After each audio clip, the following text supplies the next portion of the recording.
สุขใจสุขกายไหว้พระขอพร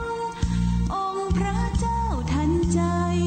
หลวงพ่อประเสริฐเจริญพรอวยชัยให้ท่านสุขใจทั่วกัน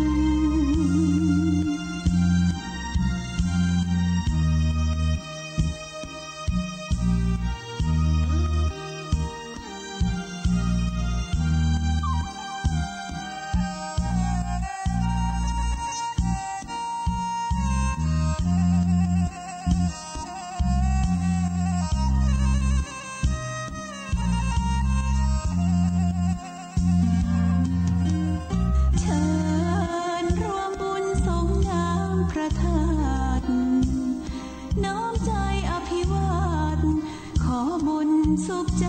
สุขกายไหว้พระขอพรองค์พระเจ้าทันใจหลวงพ่อประเสริฐเจริญพรอวยชัยให้ท่านสุขใจ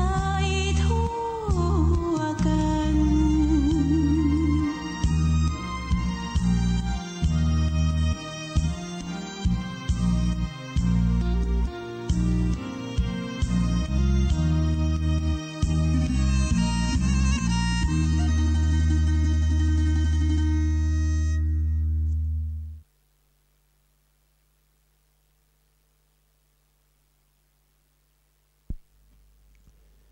ขอยกมือ10 นิ้วกราบนอบน้อมยังพระติรัตนเกี้ยวเจ้าตั้ง3 ประการ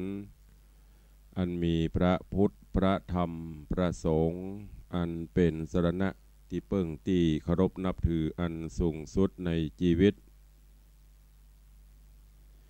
กราบคารวะแตบไตไวสาปุญญาปารมีธรรม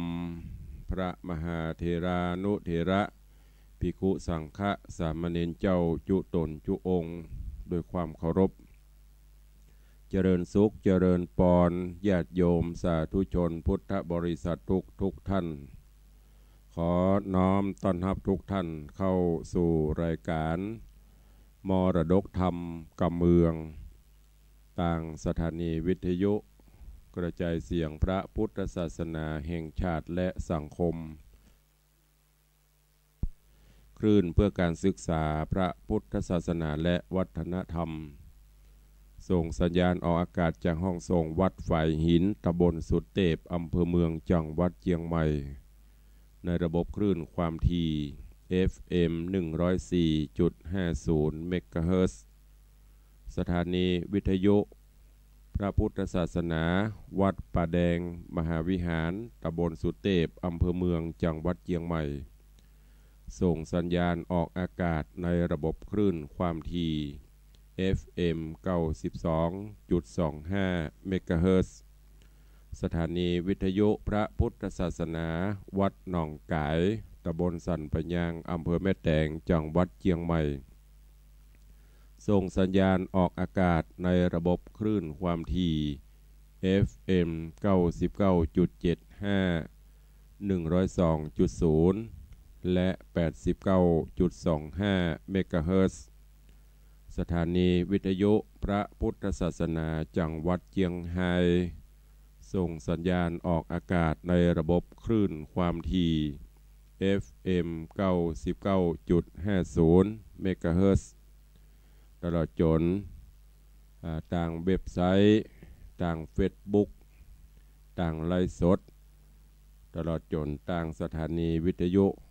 ต่างๆและต่างหอกระจายข่าวเสียงตามสายตามวัดตามวาตามหมู่บ้านต่างๆอยู่ในเวลานี้รายการนี้ดำเนินโดยอาตมภาพพระครูวิสิตศรีลาภรณ์เจ้าคณะตำบลป่าแดดเจ้าอาวาสวัดวังสิงห์คำตำบลป่าแดดอำเภอเมืองเชียงใหม่จังหวัดเชียงใหม่เป็นผู้ดำเนินรายการก็นำรายการธรรมะแบบปืนบ้านล้านนามาพบมาปะกับญาติโยมต่างหลายเป็นประจำตั้งแต่เวลา 6 โมงถึง 7 โมงโดยประมาณส่วนพี่น้องต่างเชียงไฮ้ต่างพะเยาก็ฟังกันเมื่อค่ำเมื่อคืน จากสถานีวิทยุวัดพระแก้วจังหวัดเชียงรายก็ต้องขออนุโมทนาบุญขอบคุณกับญาติธรรมญาติโยมพ่ออุ้ยแม่ป้าศรัทธานาบุญทั้งหลายที่ได้ติดตามรับฟังรายการมาโดยตลอดบ่เต่าแต่นั่นได้โทรศัพท์เข้ามาห่วมในรายการก็ดีได้มาเยี่ยมมาเยือนมาแอวหากันที่วัดก็ดีเนอะขอขอบคุณอนุโมทนาบุญกับทุกท่านผ่านต่างรายการนี้ปะกันวันนี้ก็เป็นวันทำการทำงานกันตามปกติเวลานี้ก็6 โมงป่ายบางท่านก็อยู่ในรถในราบางท่านก็กำลังจะออกบ้านออกจอง บางท่านก็กำลังจะตื่นจะลุกก็ขอคือวันนี้เป็นวันแห่งความสุขของทุกท่านเนอะทำการทำงานด้วยความสุขบ้านบันใจเดินทางไปที่ไหนก็ขอให้ได้แกล้วกราดปลอดภัยจากอุบัติเหตุเพศภัยถึงจุดหมายปลายทางโดยสวัสดิภาพหากแม่นเปิดร้านค้าร้านขายข้าวขายครัวก็ขอฮือขายแม่นก้าแม่นขายหมาเนอก็ต้องขอสู่มาอภัยตัวช่วงนี้เสียงบ่ค่อยปกติเนอะอย่างเจ้านี่ลองฟังแต่ว่านี่ก็หายไปเจ้าหนึ่งช่วงนี้มลภาวะต่างอากาศก็นักวัดก็เริ่มเร่งงานวันก่อนนั่นรู้สึกแสบหูแสบตาไอจามแสบคอจืดเหนื่อยประกอบกับศาสนกิจก็นักในช่วงเดือน6นี่บ้านใหม่พ่องเทศนาธรรมพ่องงานต่างๆก็นักเวลาพักผ่อนก็น้อยบางเตือก็ลุกพอจะบ่ไหวก็จำเป็นต้องขึ้นมาปฏิบัติหน้าที่ที่ได้รับมอบหมายเจ้านี้เวลาเทศนาไปเสียงแหบเสียงแห้งเสียงกระแอมกระไอพดจดออกไปก็ขอสู่มาอภัยด้วยเนอะนั่งเทศไปตัวกับมึงบังบึ้งบังเนี่ยใจหนึ่งก็อยากจะพักแต่ใจหนึ่งก็ทำปฏิปต่อญาติโยมศรัทธาก็จะฟังจะงงบึดก็อันปุ้นบึดก็อันเพมก็จะพยายามถ้ามันบันนักหรือแห้งก็มาโป๊บมาปะกันถึงวันเนอะก็เข้าสู่ในเนื้อหาสาระธรรมเทศนาที่ได้นำมาเทศนาคือญาติโยมทั้งหลายได้รับฟังในเรื่องของคันธคาตกะพญาข้างคากก็ผ่านไปได้ 4-5 ตอนถ้าเป็นผูกก็ผ่านไปได้4ผูกหลักในตอนที่แล้วเรื่องราวของคันธคาตกะพญาข้างคากก็มาถึงตีโพธิสัตว์เจ้าของเฮาคือโพธิสัตว์เจ้าคันธคาพญาข้างคากหลังจากได้ไปห่ำไปเฮียนไปศึกษาหาวิชาความรู้ก็จบครบถ้วนกระบวนการวันนี้ก็มีใจค่อยปิกบ้านปิกจองก็ลา อย่างครูบาอาจารย์ปิกบ้านปิกจองเมื่อได้รับอนุญาตก็ปิกเตียวต่างไปในระหว่างต่างก็ปะสิงสาราสัตว์ซึ่งหนต่างในช่วงนั้นก็ไม่ใช่เหมือนสมัยปัจจุบันเนาะอาศัยการเตียวการเดินตามห่อมตามห้วยมีหินพาแหมแห่เกมกันไปฟังเสียงนกเสียงหนูดูพอต้นไม้ต้นตอกป่าไม้ธรรมชาติไปแล้วก็บัดนี้โพธิสัตว์เจ้าก็ได้ดันด้นมาจนถึงบ้านถึงจองเป็นตีปริปุณนังเรียบร้อยแล้วก็เข้าไปกราบไปไหว้ป่อ ถามสารทุกข์สุขดิบว่าเมื่อลูกไปห่ำไปเฮียนศึกษานั้นตั้งบ้านตั้งจองเขาเป็นจะได้พ่องบุนี่ป่อก็ได้อธิบายคือลูกก็ได้ฟังและหลังจากนั้นป่อกับแม่ก็มาคืดว่าลูกเฮ้ยอายุก็ใหญ่หน้ากล้าบานไปละป่อแม่ก็ร่วงโรยแรงวันใดวันหนึ่งก็จะต้องจากไปเท่าแก่ไปถึงวันหรือวันบ่ฮู้วันใดจะต้องจากลูกจากเต้าไปป่อก็อยากจะหันลูกมีกู้มีกีมไว้เป็นฝั่งเป็นฝาตามกรรมโบราณเปิ่นได้บอกไว้ของกู้กันยิงกู้ใจดอกไม้กู้บอกตัวดอกไม้ก็กู้กับแม่เพิ่งแมงปู้ พระจันทร์คู่กับตะวันมุนี เพราะฉะนั้นก็ป่อก็ใครขอฮือลูกเนี่ยเป็นฝั่งเป็นฝาเหียป่อก็จะได้ตายตาลับอันเนี้ยอย่างเฮาตั้นทั้งหลายปัจจุบันนี้ก็เช่นเนี้ยหวังฮือลูกได้เป็นฝั่งเป็นฝามีกู้มีกิมจะได้หมดห่วงหมดอะไรเสาะฮือลูกฮือเต้า แล้วก็ส่วนต่างโพธิสัตว์เจ้าของเฮานั่นก็บอกว่าโอ้ป่อเหยยังบ่ใครได้ไผเตื้อบ่มีจิตมีใจใครได้ไผเตื้อแต่ว่าความประสงค์ของป่อก็ใครฮือลูกเป็นฝั่งเป็นฝาก็ได้เป่าประกาศไปตาม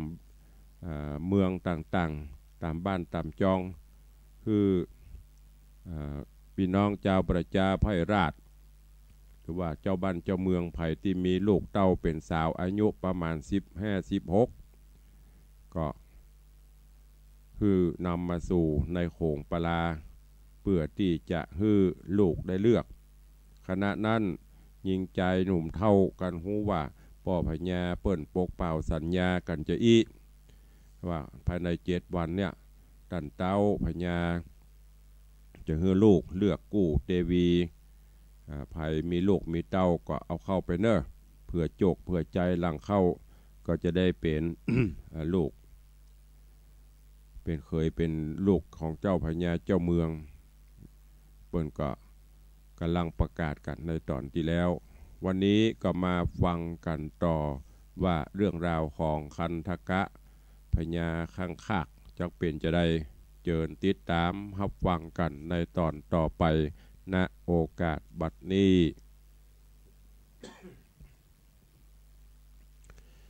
นะโมตัสสะภะคะวะโตอะระหะโตสัมมาสัมพุทธัสสะนาการามิทิลาทิตารังอาทายะพาหูทิตานาการังอาคาโตติสาทะโบดุราสะปุริสะตังลาย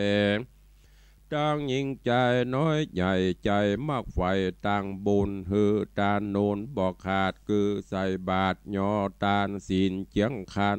58ได้โกดแขวดหักษา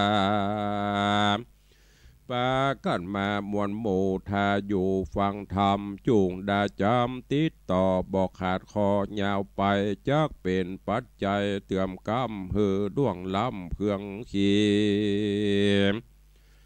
ได้สวัสดีไปนาได้เกิดจันฟ้าเนรปานจูงแปลงใจบ้านจื่นจอยต้วยตามถ้อยกำธรรมบาดีแดดเตอตามัดทางปะกาเส้นโต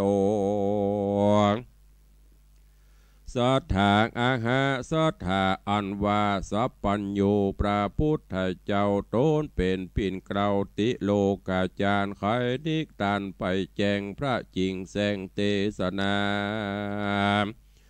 ว่าภิกขเวดุราภิกขุต่างหลายตนเป็นสายอริยญาจละเสียงขาดตันหาอันเจ้าประจาม้วนหมู่มีลูกอยู่เป็นสาวหูเปิงเปล่าอ่อนอ้อยได้ยินถอยกำจ้าอันเสนาและอ้ำมาดเป่าประกาศไข่ปันว่าตนหอจันเจ้าฟ้าจักหือลูกลาสายสลีเลือกเทวีหนอดเนามาเป็นเก้าหนอจาญายิงนาใหญ่น้อยต่างไหลหลังถอยมาสู่ยังที่อยู่เวียงใจ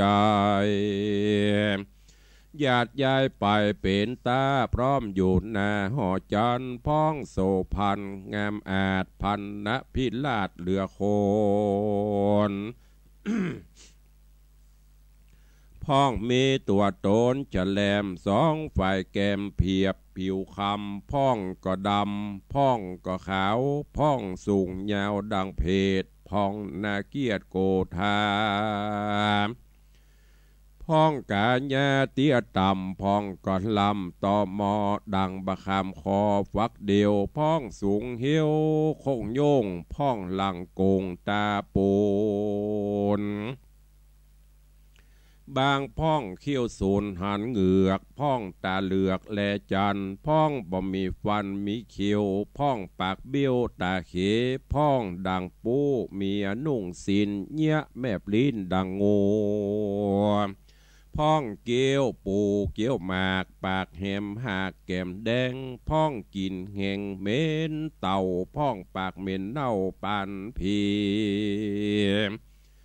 โจมนารีสาวน้อยไหลหลังถอยใหญ่ๆมีมาอากลาหายอ่านหมื่นต่างโจมจื่นเจยบานพ้องงามปานหยาดฟ้าดังนางนอดลาเทวดาหือหนอพุทธายอดซอยเลือกเป็นกู้หอยเตวีก่อนยามดีมาควายเต้าโยดใหญ่ห่อคำป่าหนอทะรงทำน้อยนาดลงผาศาสตร์ห่อจันไปสู่โรงกันบ่อจ้าป่าหนอละอาดนั่งอยู่บนแก้วกูอาสนะก็มีหันและนาเมื่อนั้นเสนาและอมาตย์ผู้ฉลาดสัพพการก็ไข่ค้านกล่าวถอยบอกสาวน้อยนารีผู้มีสีวิลาศก้อยย้ายบาทเตียวไปฮื้อนอหอใจเล็งพ่อยังนางนอยิงรามเลือกเอาตามไฟหอยเป็นยอดซอยเตวีนอมุนีหนุ่มเนานั่งกับเต้าเจ้าปิตาพอกันแย่ม้วนหมู่อันเตียวอยู่สองแน่นับอื่นกว่าเป็นไม้เต้าพอได้แต่ใส่บ่มักไฟปิแย่บ่เสน่หาฮักขอดต่อยิงยอดนางได้บ่มีใจไฟหอยตอดนางอ่อนน้อ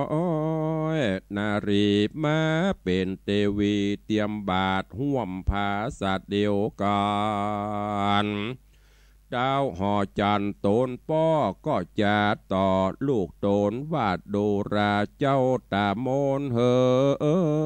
ยนอนาเอายิงผู้ใดเล่าโสภาอันเจ้าปิญาฮักขอดมาเป็นยอดเทวีนั่นจะตี้นั่นนาเจ้าน้อยนาดก็โอกาสกำไปว่าข้าแด่ใส่ใจเฮ้ยพ่อเจ้ายิ่งหนุ่มเนาโลกามีนานาบ่ไรลูกบ่ใครใดนางได้บ่มีใจฮักขอดมาเป็นยอดจัญญาสันได้จะนอนเล่าพ่องบาปเศร้ากาลีเงียบ่ดีถอยจ้ากิเลสกล้าจังไรพ้องมีใจกระหยาบบ่หูบาปหูบุญบ่หูกุลหูโตดมักคิ้วโคดโกธามีตันหาหยาบร้ายพ้องโลภไล่บังอามบ่มีศีลธรรมจ่องหอยกระตำบาปถอยนานาพ้องโสภางามอาจแต่ใจห้าวหาดกาลีไขว่าตีกล่าวถอยหวานดังอ้อยสูนตาลแต่ใจหันถอยถอยไหลเงียบบาปใบเมามัวมักฆ่าผัวฆ่าลูกพ้องเงียบดถูกกองศีลใจอาจีนลื่นสู่มักเล่นจู้หลายใจพ้องใจไฟบาปเศร้าข้าพระข้าพ่อแม่เจ้าก็ยังมีพ้องบอดีหูมหืนลักของคนอื่นเอามาเป็นของตัว พ้องเมามัวค่ำเจ้าดื่มแต่เหล้าสุราพ้องมุสาจุหลอกจ่าอู้ออกไข่กรรมพิษสินธรรม8 5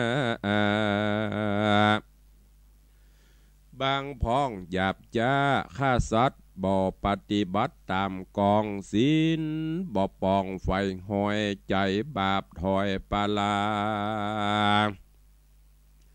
มนุษย์สาโลกไตมีบ่อไรเลือลายพ้องใจภายเพื่อแผ่สร้างไว้แต่ตั้งบุญฮือด้านนุนเข้าน้ำวัตถุพรำปัจจัยศีลดวงใส58หักษาแขวดกับตนบ่เมาวนด้วยบาปอันกระยาบจุประการคนส่งสารหลายหลากให้ดีหากสุนการขอไข่ปันกล่าวอู้ป้อหูขี้ยาว่าบัดนี้นะลูกน้อยบ่ไฟหอยยิงใดอันอยู่ในโลกใดมาอยู่ไกลเตรียมตัวแม้ปัดปัวแก่ขาเต้าลูกลานีแล้วตุกคำเจ้าพาธนาใกล้ได้ผังกาภาศาสตร์อันงามอาจนานำแล้วด้วยคำและเกี่ยวอันเลิศแล้ว7ประการอันเจียงคานบ่อไรมีเสา10,000ต้นได้เป็นตลาแล้วหากันยาหลายหลาก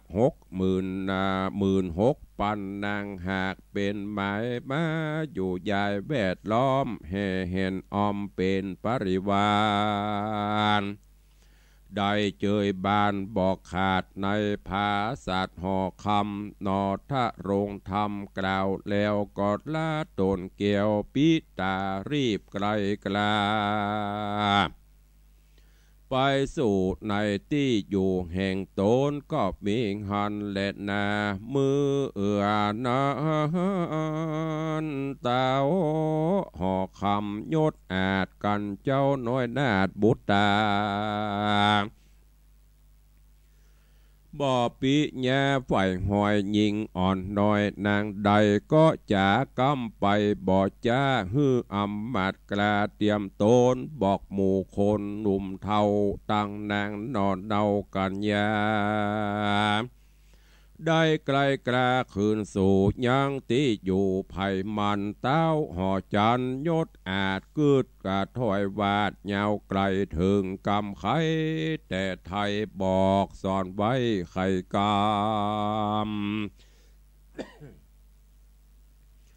ว่าของกินลำอยู่ที่ผู้มักของอันฮักอยู่ที่ใจ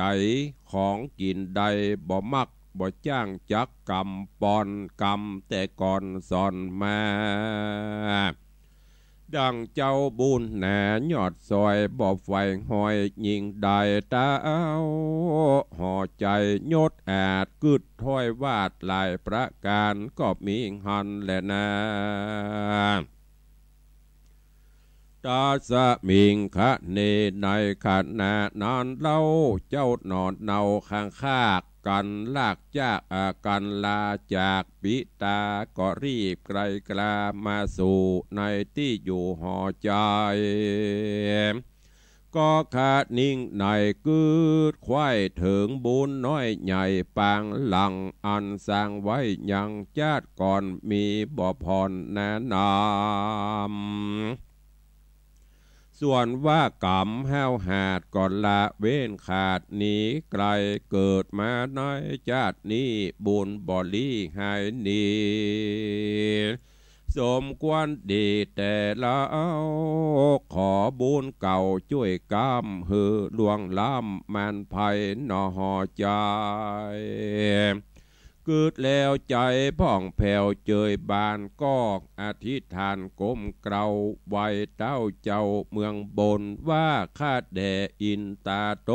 นเจ้าฟ้ากินแหล่งละอาค งสวรรค์ข้าจักไข่ปันกล่าวถอยว่าตัวข้าน้อยหนอพุทธาบัดนี้นาใครใดยังภาษาดใหญ่ห่อใจอ่อนงามใสผ่องแผ้วแล้วโดยแก้วเจตประการขอบันดาลช่วยกรรมดังกึดพร่ำใจหมายขอตนบุญภายเจ้าฟ้านำนอลากัญญางามโสภาบ่หูบ่งามโสภาบ่ไรบ่ใจโคนโลกไตจุมปูมาอยู่จูภาศาสตร์ดังกึดขวาดหอระทายนอห่อใจเจียงเจ้าได้ก้มเกลาอธิษฐานจ่าวอนวานขาบไว้ซึ่งเต่าไทยอินตาแล้วใส่ญาแม่มอยในภาศาสตร์สอยห่อจันก็มีฮันเล่นนาตาสมิงคะเนในขาดนานันเล่าที่นางเต้าเจ้าคุณทำหินน่ะคือว่าหินปันธุกรรมพลศิลาอาจแห่งเต้าธิราชอินตาก็สัญญาฮ้อนใหม่นั่งบอดใดเป็นไม้เต้าบุญภายยอดซอยกึดที่ถอยไปมา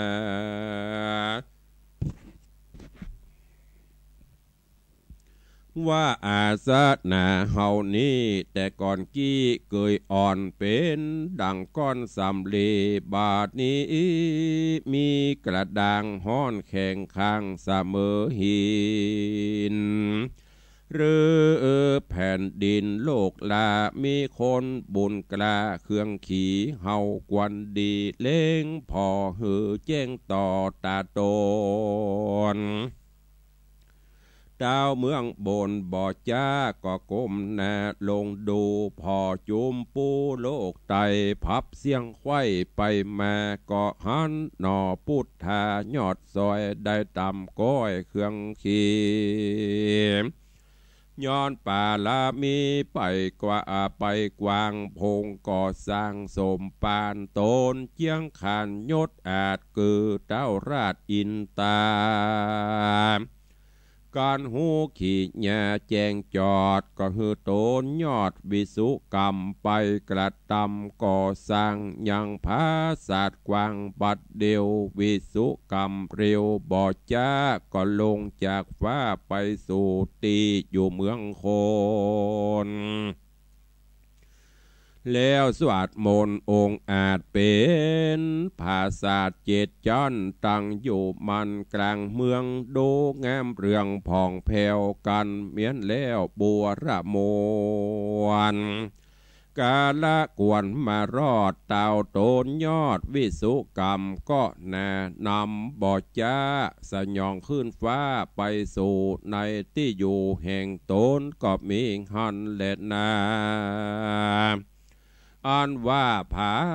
ศาสตร์นี้น่าดูงามตาผ่องแผ้วเป็นภาษาเกี่ยวห่อจาน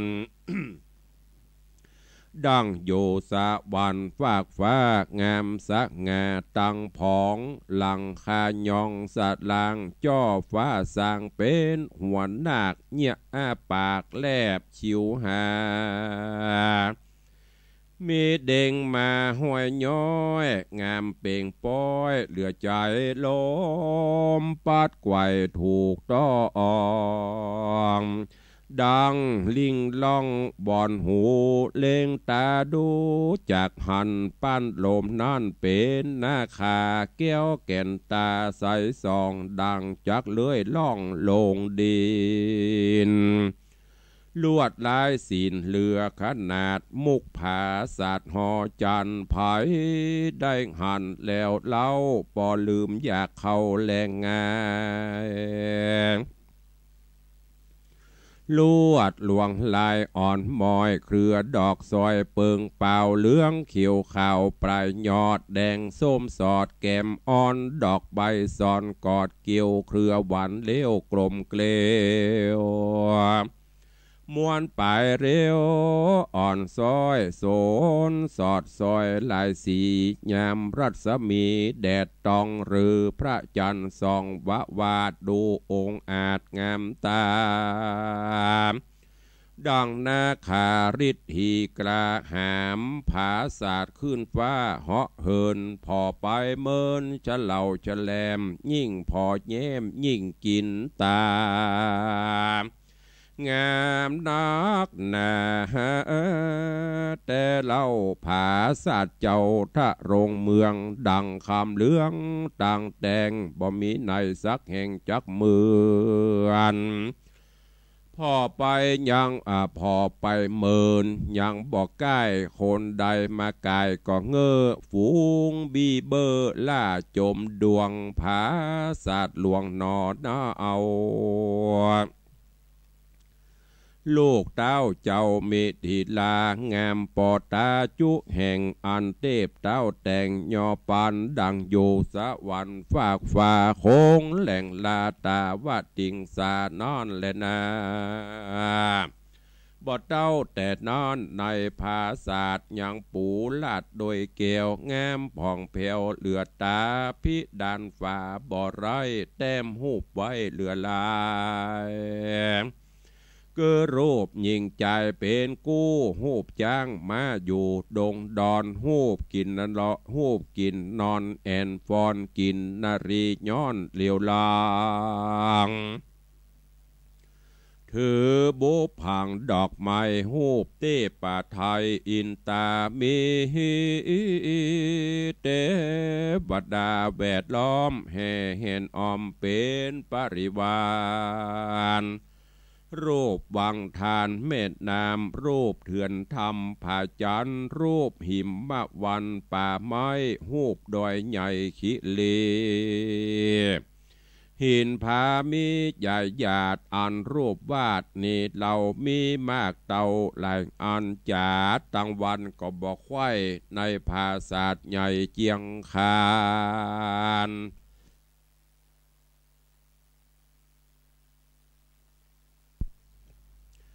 ยังมีสังวานใส่ซอยแว้นใส่ก้อยทำมาโรงเครื่องประดับองค์ลายหลากมีพร้อมภาคนานาตังวัฒนาเสื้อผ้าของเครื่องงาอลังการ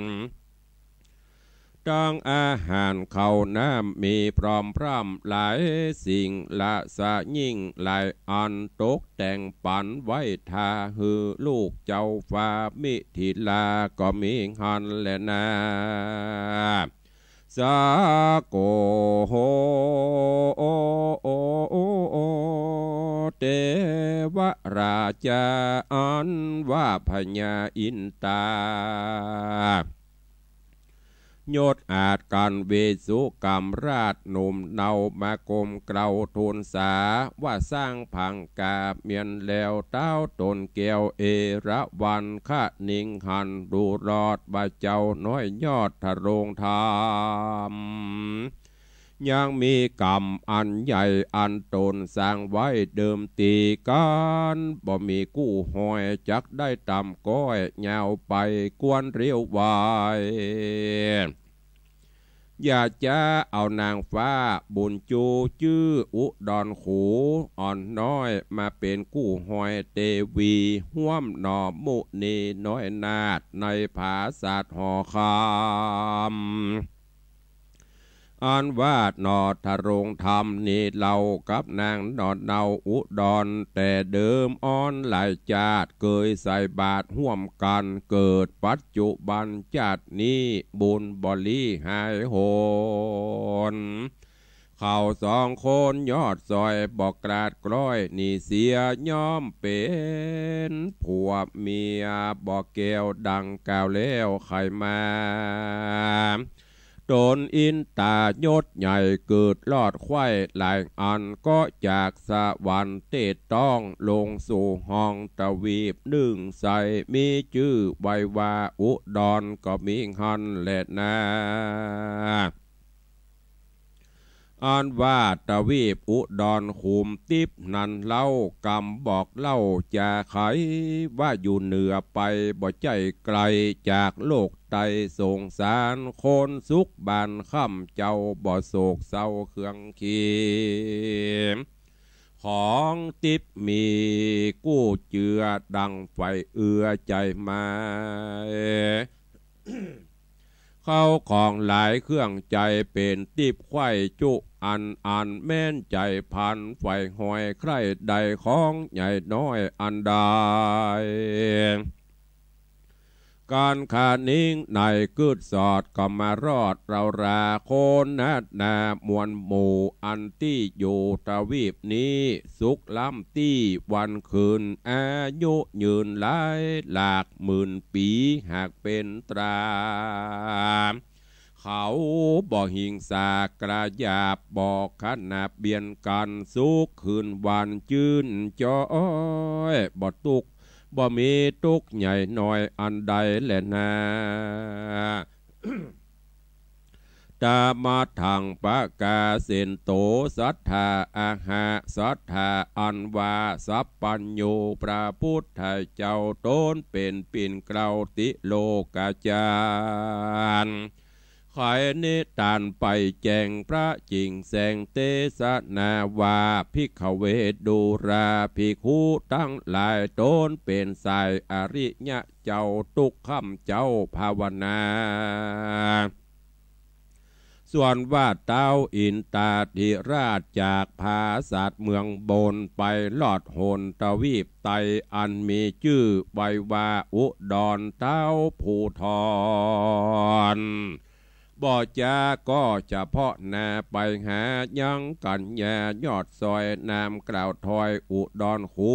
นางบุญจูดน้อยนาดวันนาอาเดือโคนเจ้าสากลโลกไตบ่เพียบใดตนนางผิว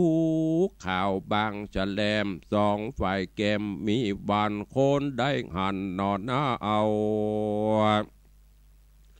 บ่ลืมอยากเข้าแหล่งง่ายเต้าบุญภายเจ้าฟ้าก็สวัสดมนกรากาถาอุ้มนางบุญนาน้อยอ่อนงามจะจรอุดรโข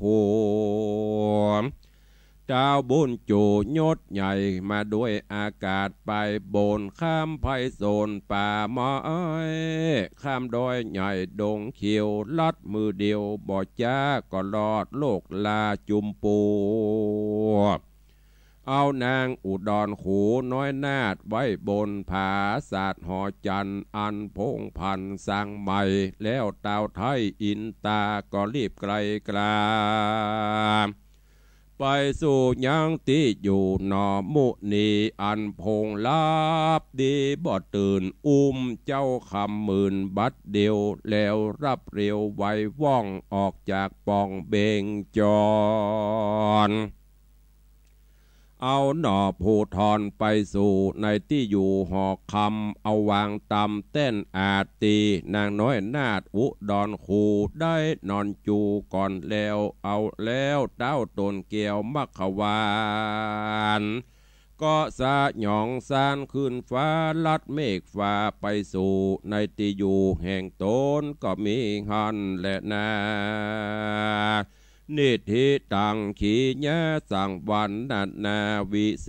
ษจาห้องเหตุยังคันทกะพญาข้างคากก็บังโกมสมฤทธิ์เด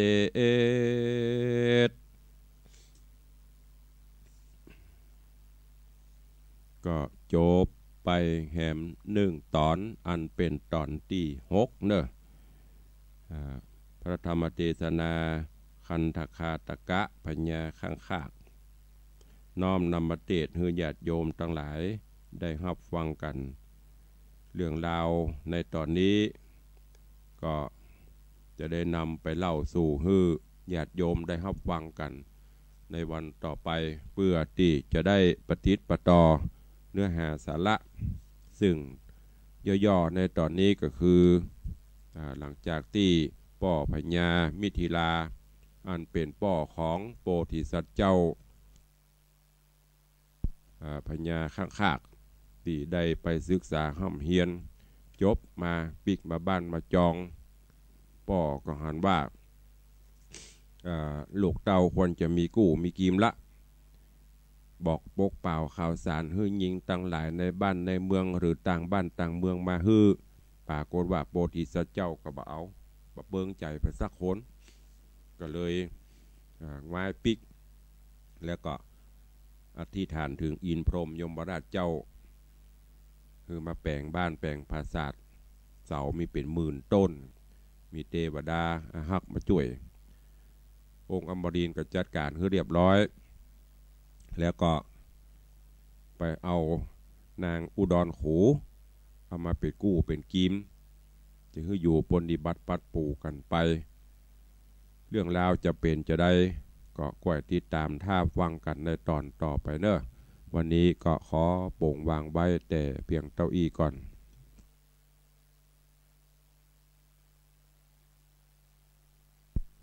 วัดก็เริ่มเล่นงานเสียงก็เริ่มอ่อยลงเนอะจำอันไอต้องคอยปิดไมค์อยู่ตลอด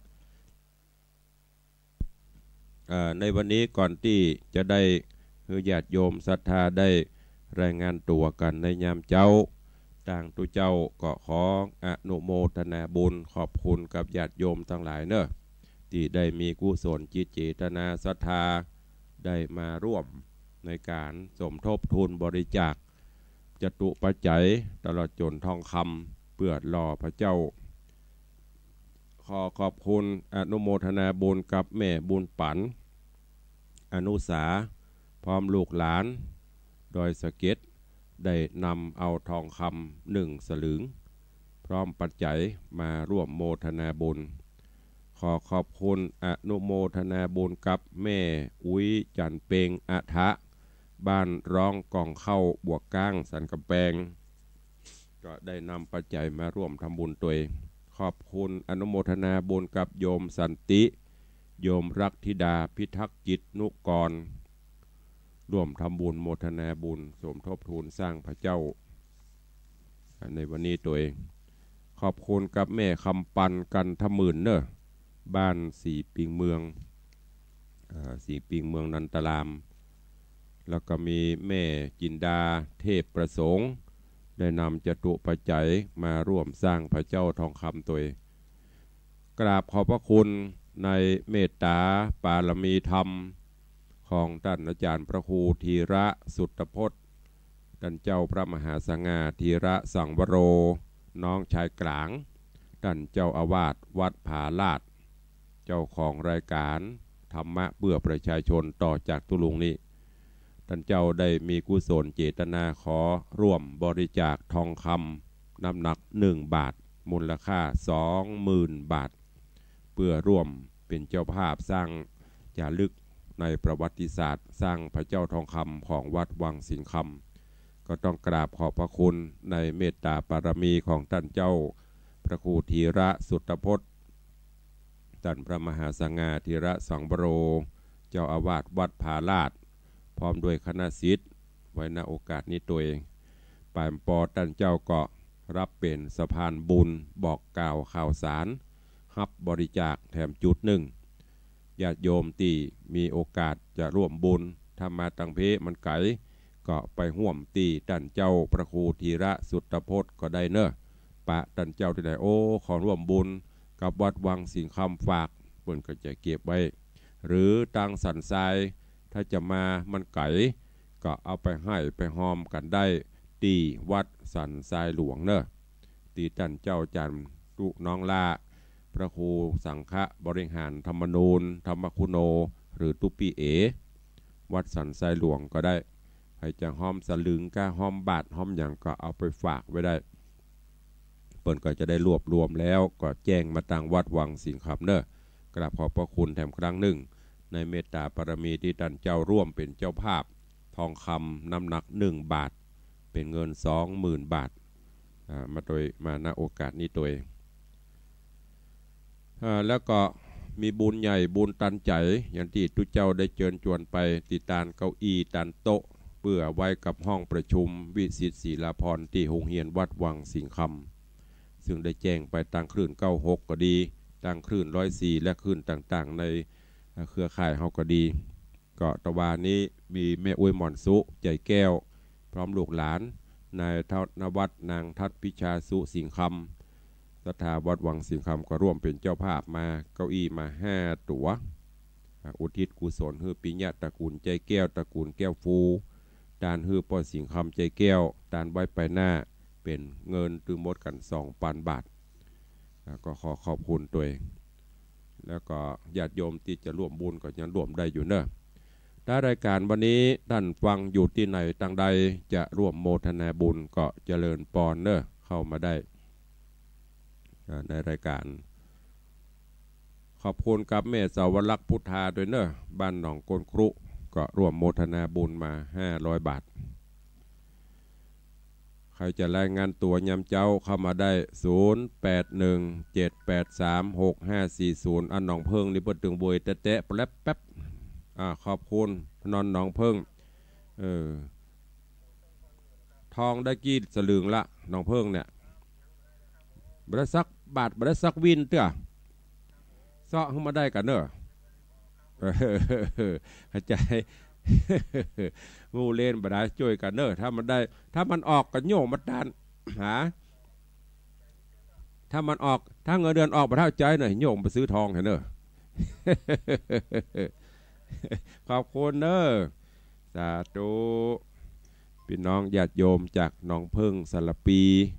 ฟังกันถึงวันรายงานผลเข้ามาก็ขอบคุณเนอะอุแต่พ่องเล่นพ่องเนอะได้ร่วมกันเป็นเจ้าภาพสร้างประวัติศาสตร์ก็ดียังมีเตือกับเป็นยังตามปนห้องตามโอกาสเวลาเจริญปอนโอ้วันนี้เตบบุตรมาเจ้าเฮ้ยที่ไหนก็ต้องข้าวพวงกะขอบคุณเนอะสาธุเจริญปอนโอ้วันนี้เตบบุตรมาก่อนเปิดเฮ้ยหนองพึ่งกับต่งข้าวพวงเจียงดาวเจริญปอนวันนี้เตบบุตรมาแหมตัวแล้วนี่เตบบุตรผู้พี่ปาการตาขอบคุณเนอะน้องเบลเนอะสาธุขอบคุณเนอะวันนี้เตบบุตรอันละเนอะเตบบุตรมาก่อน3 ตนละตนแรกมาจากหนองพึ่งตนที่2มาจากต่งข้าวพวง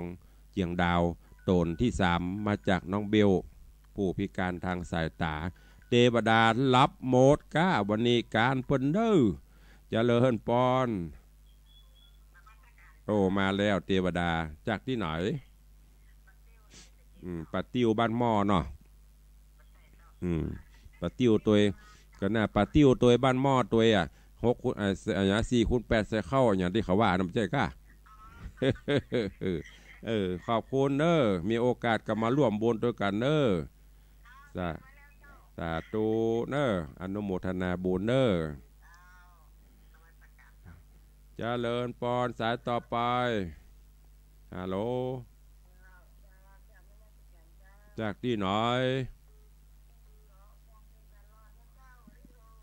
บ้านเกาะไหนทำโมนึกว่าก่อยอีคนไล่หัวนี่บ่ได้เข้าใจเนอะพี่น้องบ้านเกาะเป็นคือการเปิ้นนะเสาะทองมาช่วยกันเนอะฝากมาเตอะมาได้สัก20 บาทเนอะพี่น้องบ้านเกาะนะถ้ามันมาได้เลยฮะไปบอกเฮ้ยถ้าพระครูตัวถ้าพระครูจะหอมทองก่อนไปสร้างพระเจ้าวัดวังสีคำอีเนอะขอบคุณเนอะสาธุเจริญปอนพี่น้องต่างบ้านเกาะใจสถานบ้านเกาะตั้งตาศาลาตั้งใต้นี่ฟังกันหลายอยู่ตั้งฟังปิงฟังกันนักแต่ว่าเปิ้นได้โทรไปได้ถ้ามีโอกาสก็โทรเข้ามาพ่องจะได้หูว่าพี่น้องญาติธรรมฟังจากที่ไหนต่างใดพ่องอันนี้ตึงบักขาดเนี่ยเด็กหญิงจันคำแสงบุญนี่ตึงขาดเจริญปอนว่าได้เด็กหญิงตึงหูเด็กหญิงจันคำเพราะตึงเด็กยอดเยี่ยมแฟนพันธุ์แท้ขอบคุณนะแม่อุ้ยมอนเนอแม่อุ้ยมอนจันคำแสงบุญฟังถึงวันได้เจ้าอุ้ยลูกเจ้าตี3อุ้ยกับลูกแล้วลูกมาอุ้ยกับถึงไปไหนอุ้ยกับปวดฟังตัวลุงนี่หรอ มาเจ้าให้ลุงใจให้มาเอวแต่พองเนอะมันร่างกินยาแก้วัดพิษเหตุการณ์มาเจ้านี่เอาเวลาใกล้จะหมดแล้วเนอะใครจะอู้ตัวตั้งเหนือโอ้มีแต่ตรงข้าวพวงนี้ฟังจากสถานีของวัดหนองกายเนี่ยมาอย่าอีจะได้รู้ว่าสัญญาณแต่ละสถานีเปิ้นไปถึงที่ไหนพ้องไม่ใช่ตุ้ลงจมเพื่อโทนะจะได้รู้ว่าสถานีไปถึงไหนพ้องเจริญพรเด็กหญิงบุญปานว่าจะได้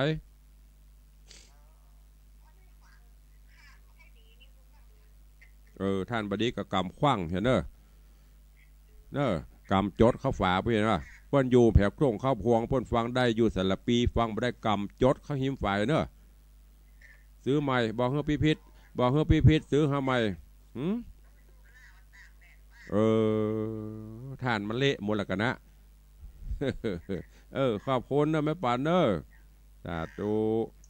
แม่บุญป่านมีงานสารปีวิทยุบดีบอกกำจดเข้าฝ่ายเอาเจริญป้อนสาธุตู้ลุงนี่ก็จำได้อยู่ฟังที่ไหนก็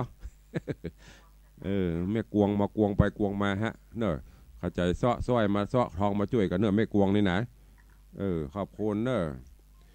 แม่กวงสันทรายสาธุตู้ลุงน่ะบอกให้ซ้อทองมาช่วยกันเนอะตั้งแม่กวงตั้งไอ้อย่างก็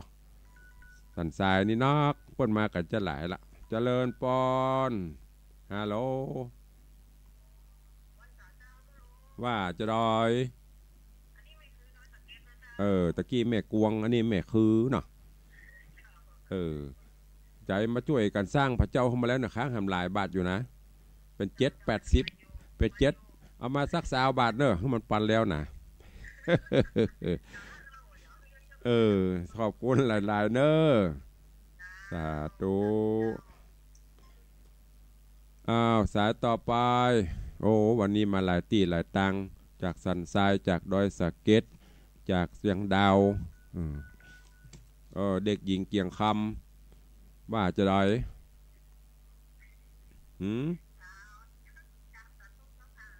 ทำอาหารเรียบร้อยแล้วกะเปิดพอได้ฉันแล้วเนาะตุลุงยังนั่งแอบหน้าไม้ไม่ได้ฉันสักอย่างตัวนี้นี่มันได้ไปขอบคุณเนอะ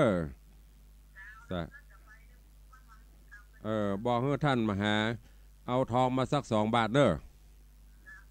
เจริญปอนเนอะยมปีเกียงคำรุ่งไพโรธ ได้เป็นอุปถัมภ์ทำอาหารการกินที่วัดเจ็ดรินของท่านเจ้าพระมหาวิษณุวันนั้นเปิ้นเตดไม่ได้ไปสักกรรมภารกิจยังต้องขอสุมาท่านเจ้าโดยเนอะเปิ้นกับประกาศกับฮู้นะนิมนต์เนอะท่านพระครูวิสิตกับมาตัวเปิ้นอย่างก็เปิ้นห้องอย่างก็สาธยายพระไตรปิฎกของพม่า3-4 วัน5 วันกะตลอดไม่ได้ไปสักกรรมใครไปเหมือนกันมีอยู่ก็สายต่อไป ขอประชาสัมพันธ์ข่าวสารญาติโยมเนอะวันที่10 11 12จะไปลืมเนอะงานทำบุญครบรอบอายุวัฒนมงคล7 รอบ12/7/84ของพระเดชพระคุณหลวงปู่พระเทพโกศลที่ปรึกษาเจ้าคณะภาค7เจ้าอาวาสวัดศรีโสดาพระอารามหลวงเนอะหลวงปู่มีอายุภาษามาได้84ก็ลูกศิษย์ลูกหาศิษยานุศิษย์ศรัทธาจะได้จัดพิธีสื่อโพราชตาสะเดาะเคราะห์ล้อนน้ำเพื่อพระเดชพระคุณท่านได้มีสุขภาพพระนามัยยืนยาวเป็นล่มโพล่มไทรของมวลศิษยานุศิษย์ศรัทธาแล้วก็มีปล่อยหลวงด้วยเนอะใครจะไปร่วมบุญกุศลก็เจริญปอนเจิญมีเจตนาจะนำโฮงตาลไปก็ได้หรือจะฮับเจ้าภาพสังฆทานก็ดีเจิญเด้อแล้วก็ที่วัดตำหนักตำบลดอนแก้วอำเภอสระปีก็จะมีงานหล่อพระเจ้าเนอะพระพุทธรูปองค์ประถมหน้าตักประมาณ5 เมตร 90หรือ6 เมตร 90นี่ตุลุงลืมไปละใหญ่เนอะเพิ่นจะหล่อองค์พระในวันที่4 5 6เมษายนนี้ก็เจิญไปร่วมกันเมื่อคืนนี้ใครนอนบลับก็เจิญเนอะไปใส่บาตรพระอุปคุตลองสังเกตลองฟังหลายที่เปิดจัดกันนะก็ไปร่วมทำบุญตักบาตรพระมหาอุปคุตวันพุธนี้เป็นวันเดือนเปงเนอะเปงปุดค่ำนี้ก็เก็บดอกเก็บดวงใส่ขันไว้เนอะ วันพุกเราไม่ได้ไปวัดกับไหว้บ้านไหว้จองเอาไปลืมเนอะตุลุงเตือนตลอดนะถ้าจะวันพุกวันศีลแมลงนี่เก็บขันแต่งดาเข้าดอกไม้เพียวหิ่งพระเข้าเฮงเข้าอย่างเข้าไปเจ้ามันเฮงกับเก็บไปขว้างเปลี่ยนเห็นเนอะแล้ววันพุกลูกเจ้าก็ไหว้พระนบธรรมถ้าไปวัดได้ก็ดีถ้าไม่ได้ไปวัดก็ไหว้ที่บ้านที่จองและรายการตุลุงก็ไหว้พระฮับศีลตัวเจิญญาติโยมสถานเนอร์วันนี้เวลาหมดเวลาขอนำรายการจากไปก่อนเนอร์อยู่ดีมีสุขเหมือนกันจุตนจุองจุปูจุคนจัตตารโอธรรมาวัตตันติอายุวันโนสุขังพลัง